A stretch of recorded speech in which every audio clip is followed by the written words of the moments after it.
There we go. Okay. All right. I think I got it now.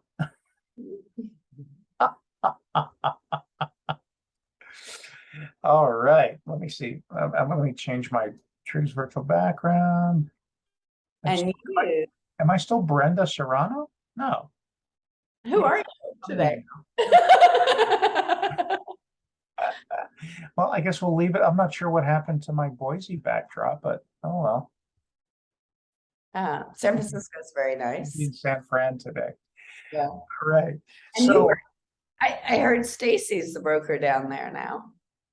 she's the regional director, I think. Oh yeah, that's funny. Yeah, I just met her in Austin. Yeah, she told me that. Yeah. Yep, that's cool. Uh, so Oh, well, we've been recording. So, ladies and gentlemen, back again with Alison Blake in Boise, Idaho, for a beautiful Wednesday morning. Allison, how's it going up there? going good. We're actually heading into fall weather, which is really a respite from the 103-degree weather that we've been having. So, Yep.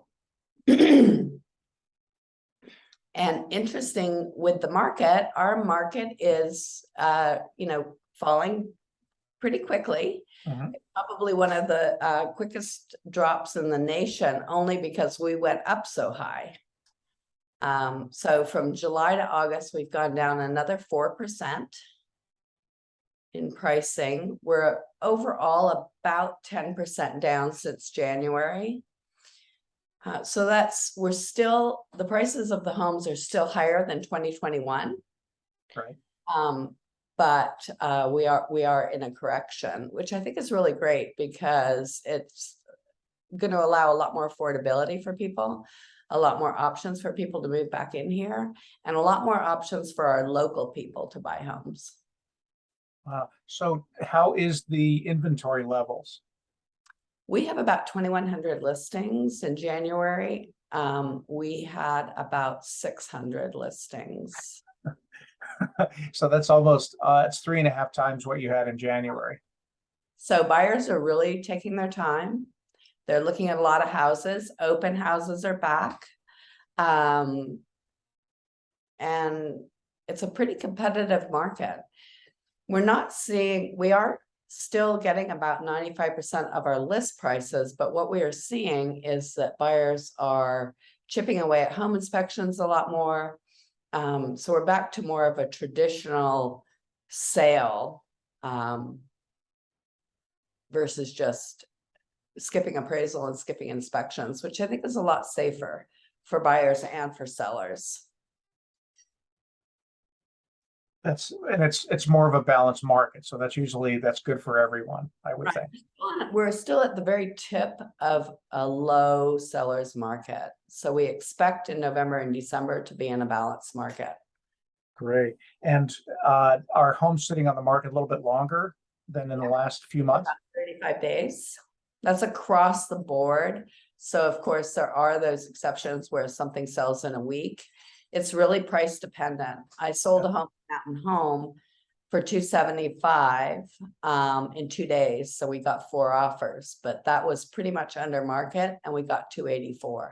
So sellers really have to go under the market to get what they hope to list at. You know what I mean? Right. These people want 285. We did it at 274.9. We got 285. Right. So I imagine there's still sellers that are going to want to test the market and say, well, geez, Allison, my neighbor got 305 and my house is better than theirs. Right. I have a lot of homes in Boise for 305 still. Yeah. Yes, so there's a lot of seller resistance in the market. There's a lot of cancellations of listings. There's a lot of buyer back out when sellers will not do the inspection, items. Yeah. Sellers are about 3 months behind. Our buyers are in it every day, just as we are. Right. So they're more in tune with the market. So we do have a lot of sellers who are still banking on what I like to call false equity. Right. False equity is gone. false equity. But if people, if they've held their property for 5, 7, 10 years, there's still plenty of equity to be had. Right, there really is, and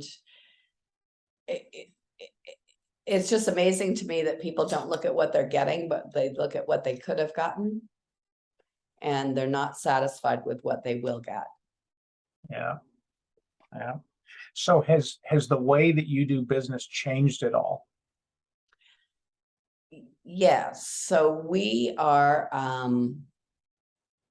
doing that 72 sold program. I don't know if you've heard of that. I was one of 5 agents picked to pilot it here in Idaho. Right. Tell us a little bit more about that. Yeah, so it's an interesting program. It's basically for the sellers.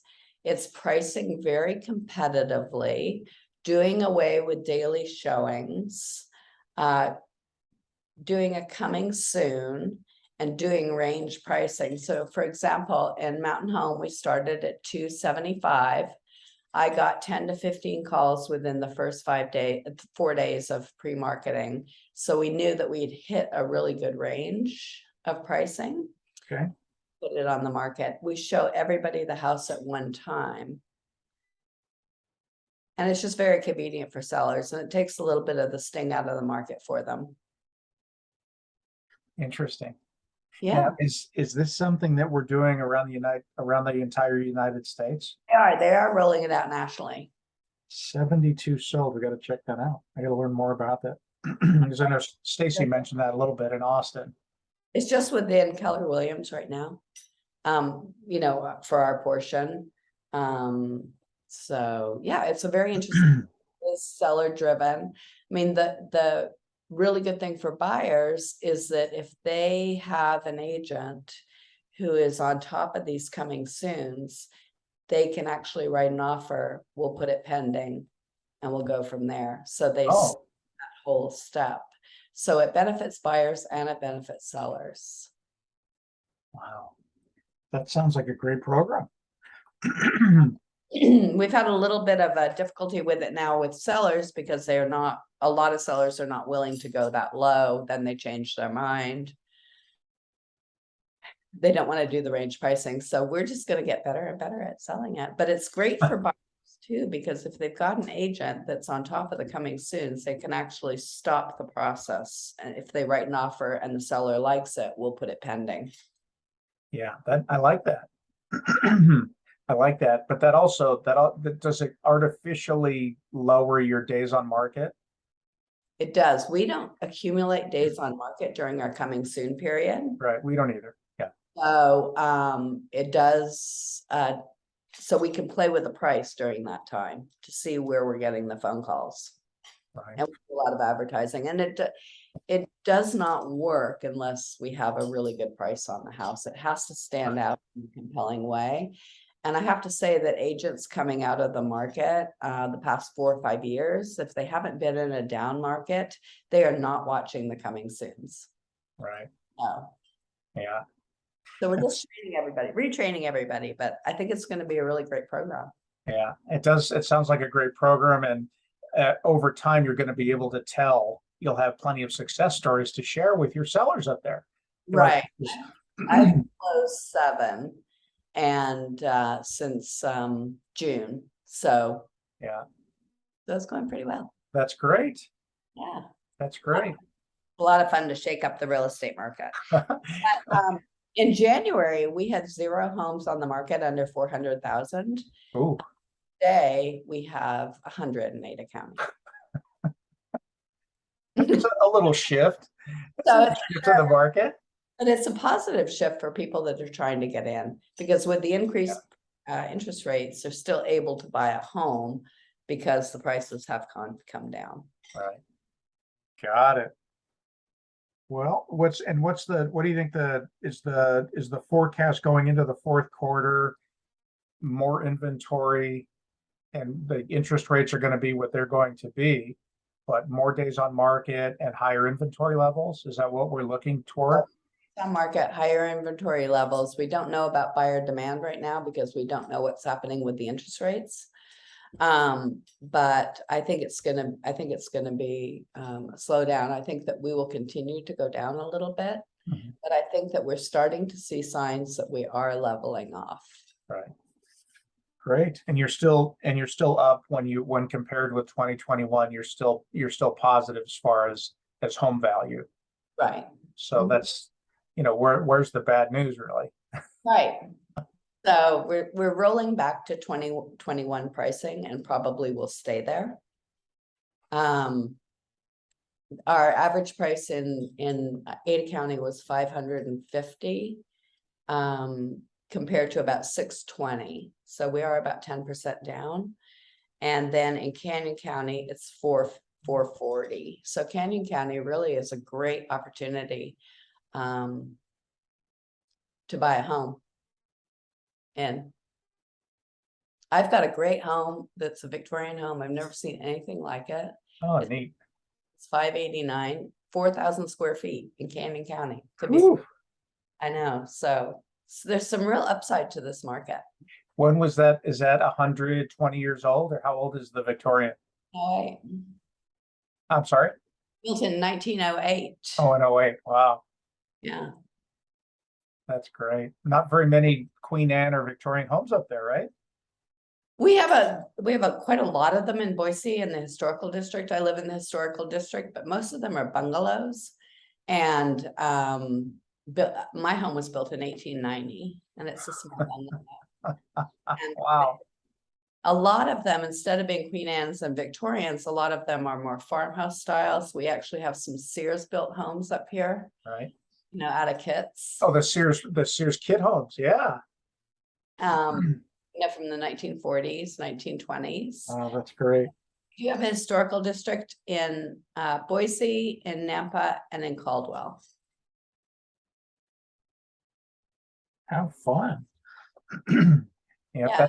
we've done an awful lot of work with Pasadena Heritage Organization, Bungalow Heaven. Right. It's great fun to learn more about I mean, I'm an architecture person to begin with, but it's great fun to learn about the arts and crafts. Queen Anne. We have a handful of Queen Anne Victorians here. Yeah, we do too. Nearby. Yeah, it's great to know. It's great to study. It's the history is quite fun.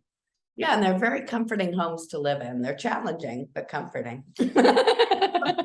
Well, Alison, thanks so much for your Yeah. time. Always a pleasure. Love hearing all about Boise and your challenges and wins, learnings, et cetera, and we appreciate it. To see you. All right.